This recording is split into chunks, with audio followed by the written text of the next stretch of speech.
सुखदेव जी की जन्म की कथा। एक बार माता पार्वती के गुरु वामदेव कैलाश में पधारे, भोलेनाथ की चरण वंदना की और वे कैलाश से प्रस्थान करते समय देवी पार्वती से कहा कि आप शिव जी से पूछना, आप नर मुंडों की माला क्यों धारण करते हैं। पार्वती ने महादेव से प्रश्न किया कि हे महादेव, आप नरमुंडों की माला क्यों धारण करते हैं।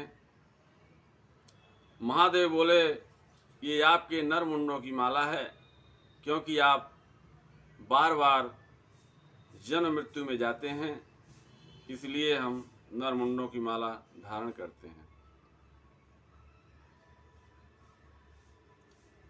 आप ऐसा कौन सा कार्य किया कि मृत्यु को आप नहीं प्राप्त होते हैं।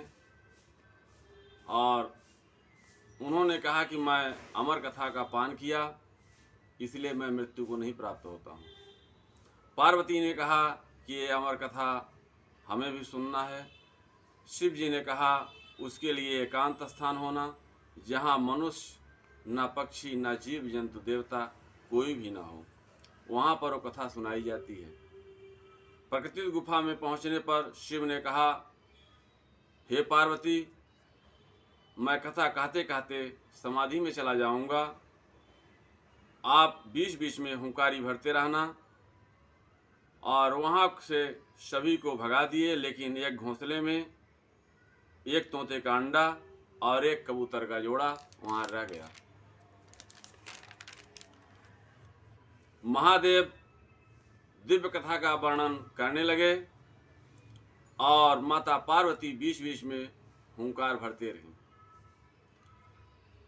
कथा का श्रवण करते रहे और वहाँ तोते के अंडे ने कथा सुनते सुनते उसके अंदर में प्राण शक्ति आ गई। पार्वती सो गई और तोता वहाँ आया बैठ गया और हुंकार भरने लगा। जब महादेव कथा समाप्त करके देखा तो पार्वती के स्थान पर एक तोता हुंकार भर रहा था।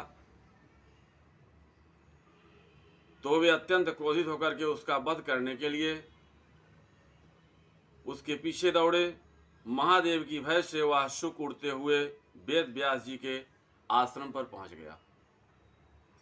उस समय वेद व्यास जी अपनी पत्नी के साथ वाटिका के साथ में अपनी लिखी पुस्तक श्रीमद् भागवत का वर्णन कर रहे